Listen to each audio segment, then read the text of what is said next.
Assalamualaikum warahmatullahi wabarakatuh. Alhamdulillahirabbil alamin.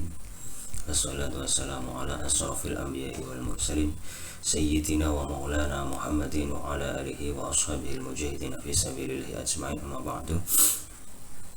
Baik, pada kesempatan kali ini kita masih belajar pendidikan agama Islam kelas 11, yaitu melanjutkan materi atau bab 3, menjadi pemberani karena benar.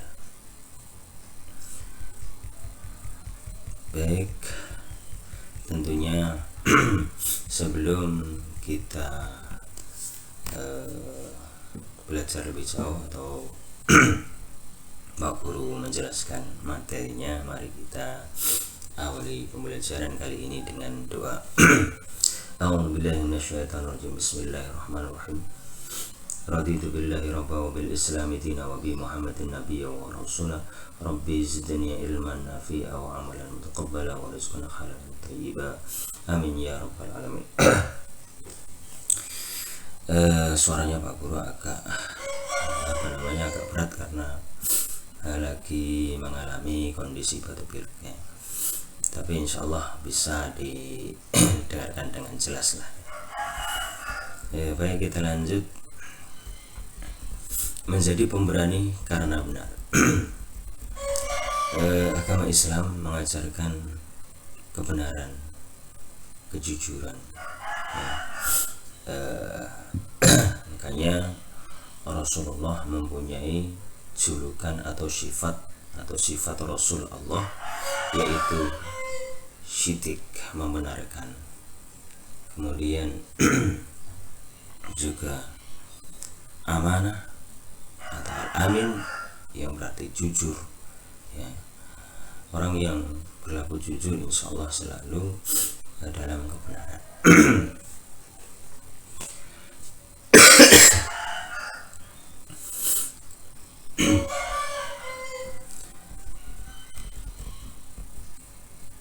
Sebelum mulai pembelajaran, mari kita membaca Al-Quran dengan baik dan benar sesuai dengan kaidah tajwid dan makharijul huruf. Apabila kita belum bisa membaca lancar, silakan dengarkan apa yang Pak Guru baca, kemudian nanti ditirukan atau diulangi kembali untuk memahami bacaan perkata secara detail. A'udzubillahi minasyaitonirrajim. Bismillahirrahmanirrahim. Yang akan kita baca adalah Quran surat An-Nisa ayat 135 dan surat Al-Maidah ayat 8. A'udzubillahi minasyaitonirrajim. Bismillahirrahmanirrahim. يا أيها الذين آمنوا كونوا قوامين بالقسط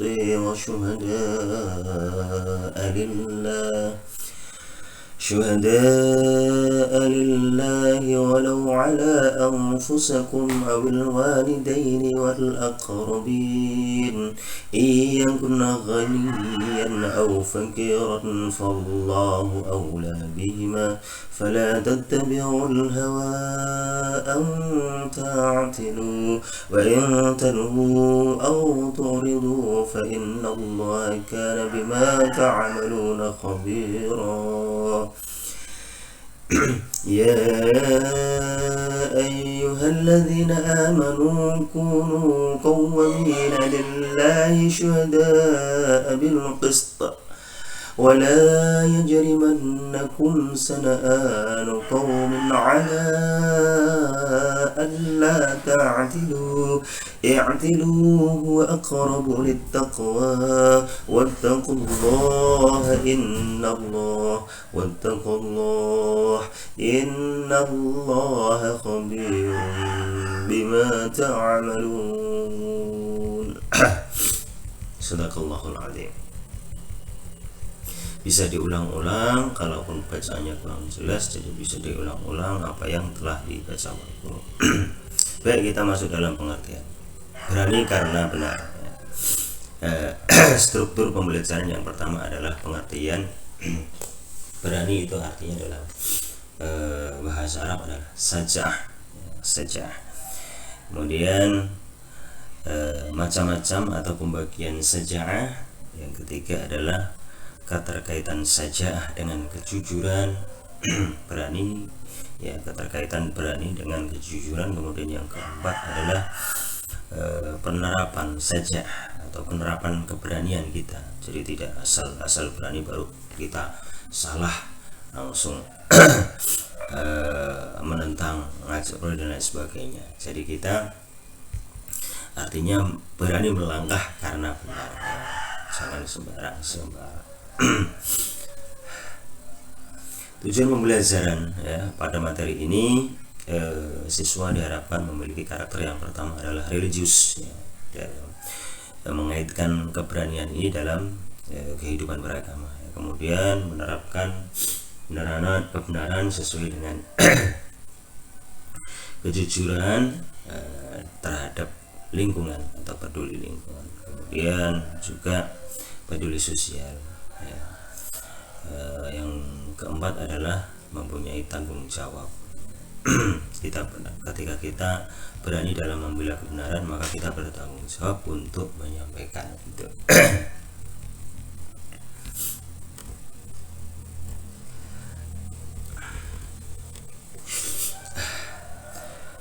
Orang yang paling berani dalam sebuah kisah, Al-Bazzar meriwayatkan suatu hari sahabat Ali bin Abi Thalib berkhutbah. Beliau menyampaikan, "Hai kaum muslim, siapakah orang yang paling berani?" Jawab para sahabat yang lain, "Orang yang paling berani adalah engkau sendiri, hai Amirul Mukminin." Para sahabat menjawabnya dengan mengembalikan bahwa engkau, wahai Ali, yang paling berani. Kemudian kata Sayyidina Ali atau sahabat Ali bin Abi Thalib, "Orang yang paling berani bukan aku, tetapi Abu Bakar." Abu Bakar adalah sahabat Rasulullah yang pertama kali menjadi seorang khalifah, menggantikan Rasulullah SAW, sekaligus juga mertua daripada Rasulullah SAW. Kemudian ketika kami membuatkan Nabi gubuk di Badar, Sayyidina Ali masih dalam perkataan Sayyidina Ali, ketika kami membuatkan Nabi gubuk di Badar, kami tanyakan siapakah yang berani menemani Rasulullah SAW dalam gubuk itu dan menjaganya dari serangan kaum musyrik. Di saat itu tiada seorang pun yang bersedia kecuali Abu Bakar sendiri. Gubuk di Badar maksudnya membangun tenda pada saat perang Badar. Di waktu yang lain aku, yaitu Ali bin Abi Thalib ya, bukan Ali Bakur. Aku menyaksikan Nabi dihalau oleh orang musyrik dan mau menyakiti beliau. Seraya berkata, "Apakah kamu menjadikan beberapa Tuhan menjadi satu Tuhan?" Di saat itu tidak ada yang berani membela Nabi selain Abu Bakar dan memukul para orang musyrik itu sambil berkata, Abu Bakar, "Apakah kamu hendak membunuh orang yang bertuhankan Allah?" Nah, kemudian Sayyidina Ali mengatakan lagi, "Adakah orang beriman dari kaum Fir'aun yang lebih baik dari Abu Bakar?" Semua jamaah diam.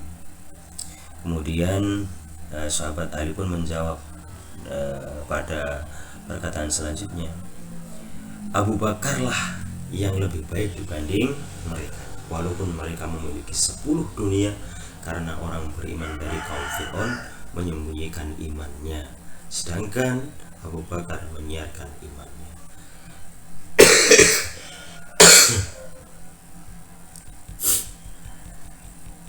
Lanjut, kita mengamati gambar yang terdapat di bawah ini. Ini terkait dengan berani menyuarakan sesuatu terkait kebenaran atau kejujuran. Kita lihat gambar yang pertama ini nampak sedang orasi ya. sedang berorasi bahwa orasi ini atau seorang aktivis yang memegang mikrofon ini dia menyuarakan, ya kadang-kadang ini terjadi pada saat demonstrasi korlap. Dia adalah seorang koordinator lapangan, ya dia biasanya membacakan tuntutan dalam demo, ya artinya menyuarakan hal-hal benar. Ketika dia berani demonstrasi, dia mau menyuarakan atau berani menyuarakan suara rakyat atau yang menjadi keluhan rakyat atau bangsa. Kemudian yang kedua, kita lihat ada seorang aktivis juga, dia menyuarakan dari belakang, nampak mikrofonnya ini ke arah telinga. Ini orang yang berdasi duduk di kursi empuk yang memangku, ya, atau di dekatnya adalah nampak dolar di sini. Artinya pejabat-pejabat koruptor. Artinya berani mengkritisi atau berani menyuarakan kebenaran, ya. Ini berani menyuarakan kebenaran atau mengkritik kepada ahli-ahli korupsi atau koruptor. Jadi ketika kita tahu ada kesalahan, kita tidak boleh membiarkan, asalkan kita mampu dan ada yang mendukung, ya bisa jadi kita tahu kebenaran, tapi mungkin kita sebagai seorang bawahan, kemudian kita mau mengkritik atasan kita. Kalau kita tidak ada kekuatan, tidak ada dagangan, ya malah kita yang pecat, bisa jadi seperti itu. Jadi ya pada saat ini kejadian yang nyata, tentunya kita juga harus mencari celah dan harus mencari dukungan, ya, yang sepaham dengan kita untuk menegakkan kebenaran, ya. Kemudian gambar yang ketiga, gambar selanjutnya adalah di sini nampak, ya, para siswa sedang mengerjakan ujian, ya, dan ada diawasi oleh guru, dan mereka nampak mengerjakan dengan serius, Kemudian yang terakhir adalah nampak di sini ada seorang tokoh agama, ya, yang menjadi membawa palu, artinya dia mengadili atau memberikan teguran keras, ya, kepada ini saat rakyat susah kamu malah korupsi. Ini memberikan wejangan, memberikan kritikan keras, di saat rakyat susah malah korupsi, ya. Aku hukum kamu seberat-beratnya. Ini artinya ini adalah gambaran, ya. Ketika kita menjadi seorang tokoh, apalagi kita mempunyai kewajiban tegas untuk menegakkan kebenaran. Baik, kita lanjut tadabbur, ya, atau yang bisa kita pahami dan kita renungkan, ya. Di dalam artikel di bawah ini, ya, sebuah kisah Ummu Sulaim, ya, menjadi perisai Rasulullah SAW. Saat pulang dari Syam atau Syria, Malik menjumpai Ummu Sulaim, istrinya yang sudah masuk Islam. Kemudian bertanya, apakah kau sudah pindah agama? Kemudian istrinya, tidak, aku tidak berpindah agama, tetapi aku percaya dengan Anas bin Malik. Mendengarkan istrinya mengajarkan syahadat kepada anak laki-lakinya, Malik yang kafir itu semakin emosi. Selang beberapa hari, Malik pergi lagi ke Syam dan dihadang musuh-musuhnya sampai tewas. Sejak itu Ummu Sulaim berikrar, aku tidak akan menyapih Anas dari menyusui. Aku juga tidak akan nikah lagi. Menanggapi tekad ibunya, Anas selalu berdoa kepada Allah Subhanahu wa Ta'ala agar berkenan membalas jasa dan amal ibadah ibunya. Ummu Sulaim teguh pendiriannya. Saat Abu Talhah datang meminangnya, dia menolaknya. Tekadnya harus berhasil menaklukkan calon suaminya agar masuk Islam.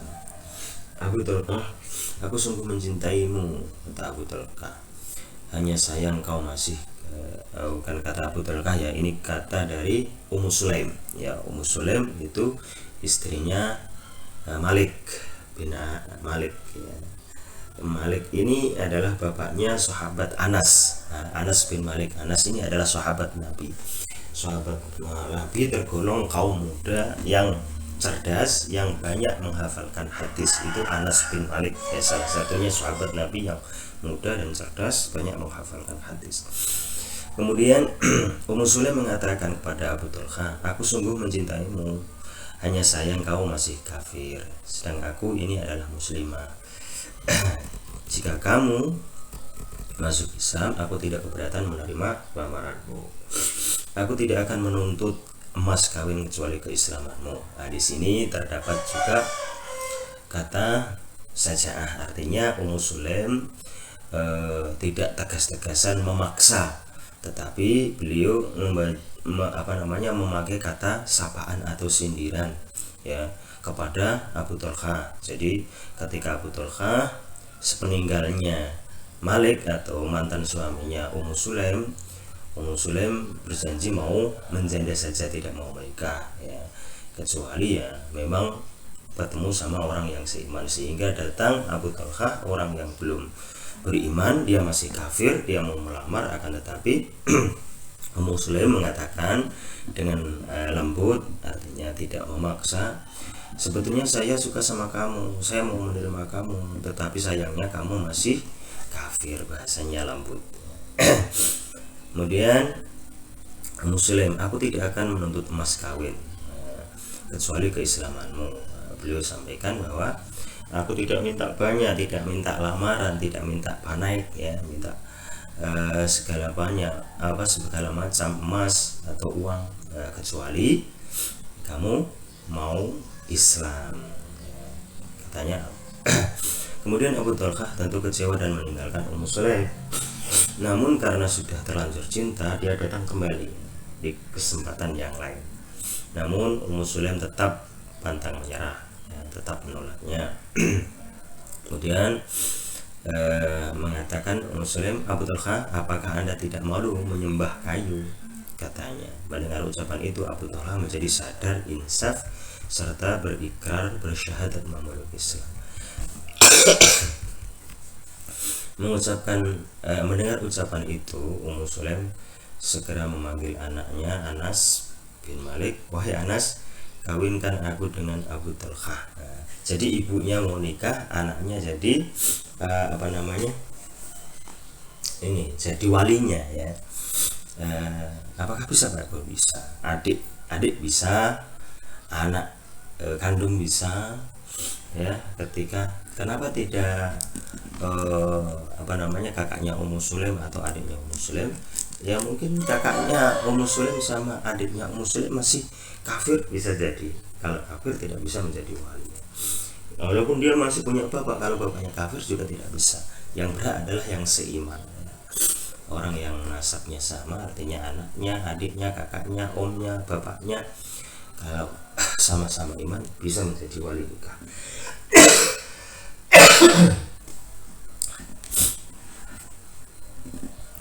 Berkat keteguhan Ummu Sulaim, Abu Talhah memeluk Islam, bahkan akhirnya dikenalkan sebagai pendukung Rasulullah SAW yang gagah berani serta ikut menghadiri baiat Aqabah. Ummu Sulaim juga ikut terjun langsung dalam berbagai pertemuan bersama Nabi. Dia memberi pertolongan kepada prajurit Muslim dengan makanan dan minuman serta merawat yang terluka bersama suaminya. Ummu Sulaim ini pernah bertempur langsung merebut senjata musuh untuk membentengi Rasulullah SAW. Luar biasa ya Ummu Sulaim, walaupun sahabat perempuan tapi dia gigih dalam membela Islam. Wawasan ya. Kita masuk dalam materi ajar pokok.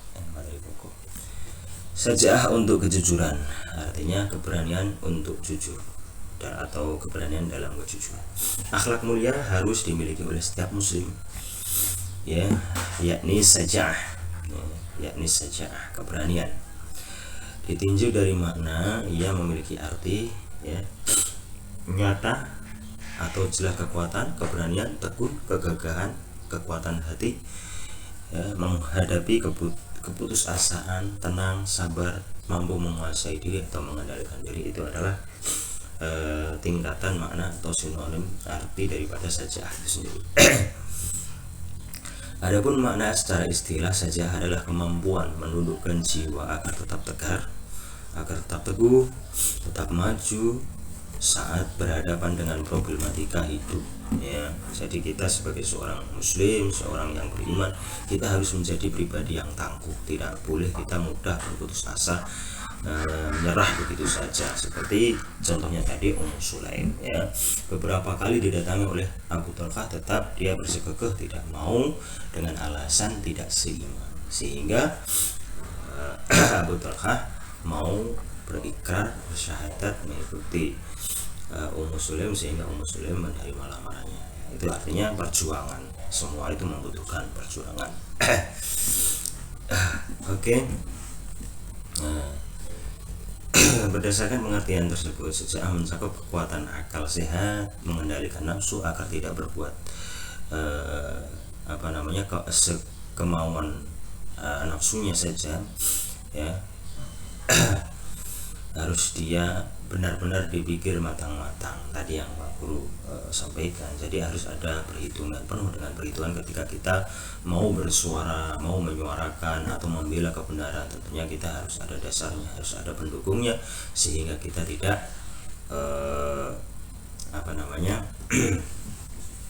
tidak putus di tengah jalan niat kita, ya, atau tidak mati konyol, bahasanya.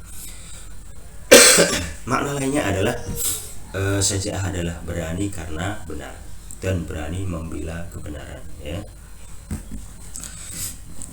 Bukan makna saja'ah jika berani menentang siapa saja dengan tidak memedulikan benar atau salah ini, ya.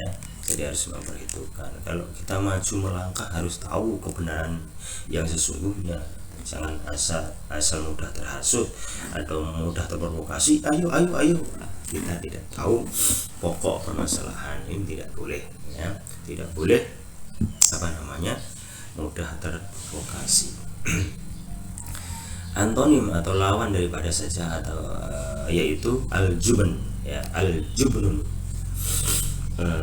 Artinya apa? Pengecut, ya. Jadi seorang yang beriman, seorang Islam tidak boleh menjadi seorang pengecut, membela lawan atau melindungi lawan atau takut kepada lawan, ya. Naudzubillah, subhanallah.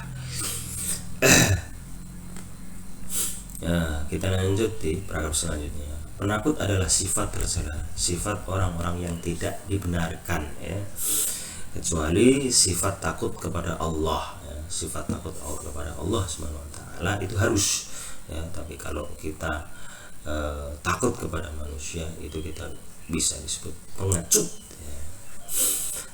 Perilaku saja'ah mengandung juga makna kesabaran. Seseorang dapat bersabar terhadap sesuatu jika dalam jiwanya ada keberanian menerima musibah atau keberanian dalam mengerjakan sesuatu. Pada diri seorang pengecut sukar didapatkan hal ini, ya. Sukar didapatkan kesabaran, berani, serta jujur terhadap diri sendiri. Kalau pengecut pasti tidak ada. Allah Subhanahu wa taala berfirman di dalam Al-Qur'an surat Hud ayat 112. A'udzu billahi minasyaitonir rajim. Fastaqim kama umirta wa man taba ma'aka wa la tadghaw innahu bima ta'maluna basir. Artinya, maka tetaplah engkau Muhammad di jalan yang benar, sebagaimana telah diperintahkan kepadamu dan juga orang yang bertobat bersamamu, dan janganlah kamu melampaui batas. Sungguh Dia Maha melihat apa yang kamu kerjakan. Ketika kita melihat ayat-ayat yang atau terjemahan di dalam ayat di dalam Al-Quran, kita beberapa ayat misalnya terdapat di dalam kurung, ya perintah Allah kepada Nabi Muhammad. Bukan berarti hanya berlaku kepada Nabi Muhammad saja. Artinya ini adalah untuk hamba-hamba yang mengikuti Nabi Muhammad Shallallahu Alaihi Wasallam, ya, berlaku untuk umatnya, yaitu umat Islam sampai hari akhir nanti atau hari kiamat, ya. Di sini Allah memerintahkan, maka tetaplah engkau Muhammad di jalan yang benar. Nabi Muhammad disuruh berada di dalam jalan yang benar, sebagaimana telah diperintahkan kepadamu dan juga orang-orang yang bertobat bersamamu, ya. Artinya orang bertobat siapa? Ya orang-orang yang dulunya kafir dan kemudian datangnya Rasulullah, mereka menjadi pendukung Rasulullah, masuk Islam, menjadi seorang sahabat, ya. Ini akan mendampingi Rasulullah di jalan yang benar, ya. Dan janganlah kamu melampaui batas. Sungguh dia siapa? Kembali kepada Allah. Allah Maha melihat apa yang kamu kerjakan. Sifat saja harus terhujam secara mendalam di dalam dada, ya, setiap muslim. Artinya di dalam diri kita sebagai orang yang beriman harus terdapat keberanian, hanya takut kepada Allah Subhanahu wa taala. Sebab jika tidak, umat Islam akan kehilangan izzah. Apa izzah itu? Izzah adalah wibawa atau kehormatan dan kemuliaan. Begitu juga umat Islam harus selalu berani bersikap, menghindari sifat ikut-ikutan, ya, tidak memiliki pendirian, naudzubillah, jangan sampai, tidak konsisten, jangan sampai, pelin-pelan, jangan sampai, ya. Semua itu menjadi faktor yang memperlemah atau runtuhnya kemuliaan Islam itu sendiri. Allah Subhanahu wa taala berfirman di dalam surat Al-Imran ayat 139. A'udzubillahi minasyaitonir rajim. ولا تهنوا ولا تحزنوا وأنتم الأعلون إن كنتم مؤمنين. Yang artinya, dan janganlah kamu merasa lemah dan jangan pula bersedih hati, sebab kamu paling tinggi derajatnya jika kamu orang-orang yang beriman, ya, derajatnya paling tinggi. Jadi orang-orang yang beriman kepada Allah itu adalah orang-orang yang dipilih oleh Allah Subhanahu wa taala. Makanya kita tidak boleh menjadi golongan yang lemah. Bahkan di dalam ayat lain Allah sampaikan, ukhrijat linnasi ta'muruna bil ma'ruf, ya. Jadi orang-orang yang beriman itu dipilih, ya, atau dikeluarkan dari orang-orang atau dari golongan manusia, itu dari golongan manusia yang terbaik yang dijadikan orang-orang yang beriman, ya. Makanya kita tahu bahwa kejadian-kejadian saat sekarang ini banyak orang-orang yang sudah S3, ya, tapi dia masuk Islam. Artinya apa? Memang Allah kehendaki orang-orang yang pintar, semakin dia pintar maka semakin dia mempunyai peluang untuk mendapatkan hidayah dari Allah Subhanahu wa taala. Ini subhanallah. Itulah keistimewaan, salah satu keistimewaan Islam itu sendiri.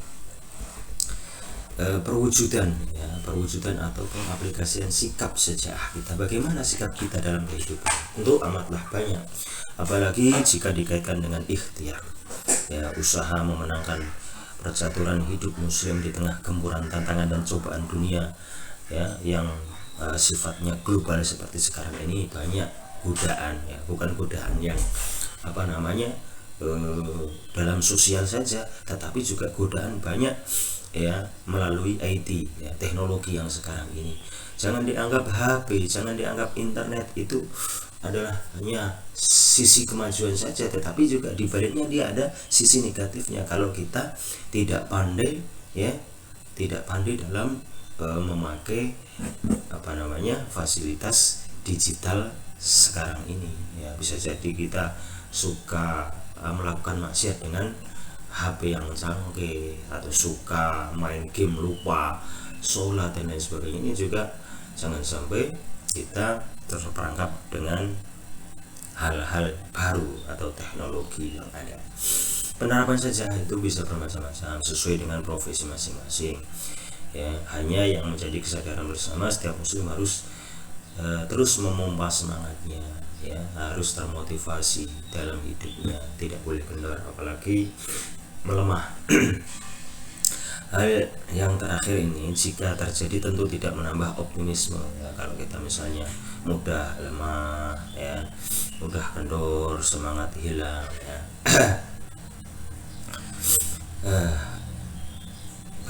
Berikut ini penerapan syaja'ah dalam kehidupan, yaitu antara lain yang pertama adalah kita harus memiliki daya tahan yang besar, seorang yang bermental berani ya. Jadi tetap kita dalam kejujuran, walaupun dalam kondisi apapun kita harus jujur. Akan tetapi ada saat-saat juga yang tidak jujur tetapi itu diperbolehkan ya. Saat seorang pasangan suami artinya mengatakan yang tidak sebenarnya dengan istrinya tetapi untuk menyenangkan, itu diperbolehkan ya menurut hadis Rasulullah SAW. Kemudian melindungi nyawa orang agar terbebas dari pembunuhan, itu juga diperbolehkan. Ketika kita berbohong atau tidak jujur tetapi untuk melindungi orang dari kematian, itu kita diperbolehkan, asalkan yang kita bila tadi orang yang memang benar ya, tidak melakukan pembunuhan. Karena kalau orang yang melakukan pembunuhan kemudian dia dibunuh, itu dalam Islam itu ya setimpal ya. Itu sayyi'atun misluha atau sesuatu keburukan yang dibalas setimpal. Baik, kita lanjut.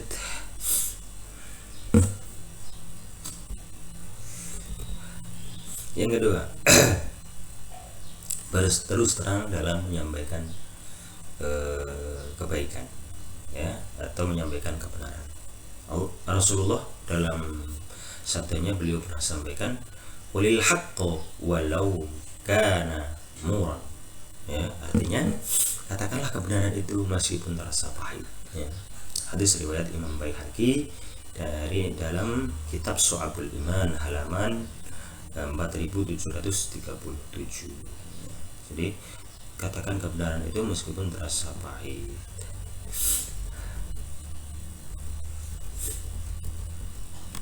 Berkata terus terang dan konsisten menyuarakan kebenaran merupakan indikasi seorang itu bersikap berani, apalagi dilakukan di depan penguasa yang zalim, tentu memiliki resiko yang besar ya. Boleh jadi nyawa yang menjadi taruhannya. Meski harus kita pahami bahwa menyuarakan kebenaran harus tetap dilandasi kesantunan, kesopanan, dan memperhitungkan kemajemukan di berbagai bidang. Nabi Musa alaihissalam memberikan teladan kepada kita saat beliau berhadapan dengan Firaun yang sudah melewati batas. Beliau menggunakan tutur kata yang santun, sopan, dan enak didengar, serta memperhatikan betul siapa yang dihadapi, meski pada akhirnya belum berhasil mencapai sasaran. Tidak sedikit kita melihat orang yang berdusta atau diam karena khawatir akan resiko-risikonya. Sikap ini dipilih untuk mencari jalan selamat, atau memang ia seorang pengecut atau penakut. Padahal sangat mungkin penguasa itu akan mendapatkan hidayah bila ada yang menyampaikan kebenaran tanpa rasa takut kepada mereka. Wallahu a'lam ya. Jadi memang kita harus mengingatkan ketika ada orang yang berbuat salah ya. Ada yang berbuat salah, khususnya pemimpin kita, baik itu pemimpin dari pemerintahan ataupun pemimpin kecil, pemimpin dalam ketua kelas kita, ataupun yang kita anggap sebagai tokoh ya, perlu memang diingatkan ketika ada kesalahan-kesalahan. Agar bisa jadi orang yang berbuat salah tadi dia tidak menyadari bahwa apa yang dilakukan itu salah, bisa jadi seperti itu ya. Kita sebagai orang yang beriman tetap kita harus santun ya, harus santun dalam memberikan masukan, memberikan saran sehingga tidak ada salah paham. Kemudian yang ketiga adalah Syaja'ah itu, berani itu dia mampu memegang rahasia. Kerahasiaan terlebih lagi dalam konteks perjuangan adalah suatu yang berat dan besar resikonya akibatnya. Terbongkarnya rahasia dapat berakibat fatal. Oleh karena itu, kesiapan memegang rahasia menjadi indikasi Syaja'ah seorang muslim dalam medan perjuangan. Ambil saja contoh di zaman Rasulullah, tidak banyak sahabat yang diberi amanah memegang rahasia. Jadi sahabat-sahabat terdekat Rasulullah saja yang dipercaya oleh Rasulullah Shallallahu Alaihi Wasallam. Kemudian yang keempat, mengakui kesalahan. Orang yang berani, ya, dalam sifat syaja'ahnya, kalau dia salah ya dia mengaku salah.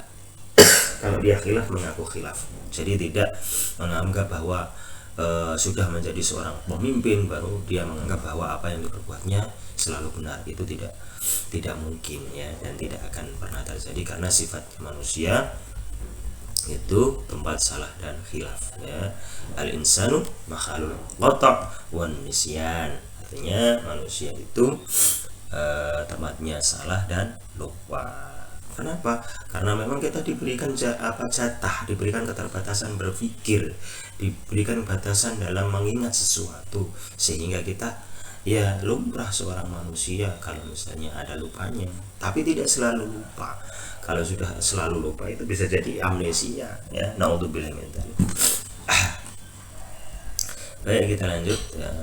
Dalam ibrah yang diperankan oleh Nabi Adam alaihissalam. Ibrah itu apa, Pak Guru? Ibrah itu pelajaran yang bisa diambil dari Nabi Adam saat berada di surga, agar tidak mendekati pohon itu. Lalu nafsu buruk dan setan bersekongkol menggoda keduanya. Nabi Adam alaihissalam dan Siti Hawa, akibatnya kedua tergelincir di dunia. Yaitu memang semuanya sudah takdir Allah Subhanahu wa taala, bahwa manusia itu memang tadi ada keterbatasan dalam berpikir, sehingga walaupun Nabi Adam dan Siti Hawa, atau Nabi Adam sendiri itu adalah diciptakan Allah sebagai seorang nabi, akan tetapi ya memang manusia tadi ada keterbatasan berpikir. Karena apa? Karena ada nafsu, sehingga bisa jadi didominasi oleh nafsu, sehingga Nabi Adam tertipu oleh godaan jin dan syaitan, sehingga dia terlempar di bumi ini. Dan itu adalah merupakan sunatullah. Artinya memang sudah dikehendaki Allah. Allah sudah tahu, bukan berarti Allah tidak tahu. Allah tahu karena manusia itu mempunyai keterbatasan, ya. Dan itulah dunia ini di mana diciptakan oleh Allah memang untuk dihuni oleh manusia, untuk bagaimana manusia itu bisa berbuat sebaik mungkin yang nantinya dia mendapatkan buah yang manis. Apa itu buahnya? Yaitu surganya Allah, ya. Ya, tentunya orang yang mau berbuat baik, tentunya akhirnya adalah tujuannya adalah surganya Allah Subhanahu wa taala, ya. Allah dalam firman-Nya surat Al-A'raf ayat 7, A'udzubillahi minasyaitonirrajim. Qala rabbana dhalamna anfusana wa illam taghfir lana wa tarhamna lanakunanna minal khasirin. Yang artinya, keduanya berkata, ya Tuhan kami telah menzalimi diri kami sendiri, dan jika Engkau tidak mengampuni kami dan memberi rahmat kepada kami, niscaya kami termasuk orang-orang yang rugi, ya. Mereka pun, Nabi Adam dan Siti Hawa, keduanya bermohon kepada Allah agar diampuni ketika dia sudah diturunkan di muka bumi tetap. Karena kalau tidak diampuni oleh Allah Subhanahu wa taala, seperti kita juga keturunannya juga tidak akan dapatkan surga. Kenapa? Karena tidak dapat ampunan Allah. Berarti keturunannya semuanya juga dilaknat oleh Allah Subhanahu wa taala. Naudzubillah min dzalik, ya. Baik, demikianlah yang Pak Guru sampaikan. Karena sudah ada insiden nanya Pak Guru sudah paham. Jadi kita akhiri pembelajaran kali ini, ya. Nanti kita insyaallah akan lanjutkan di part berikutnya, ya. Kita akhiri dengan kafaratul majlis. Subhanakallahumma wa bihamdika asyhadu an la ilaha illa anta astaghfiruka wa atubu ilaik. Wassalamualaikum warahmatullahi wabarakatuh.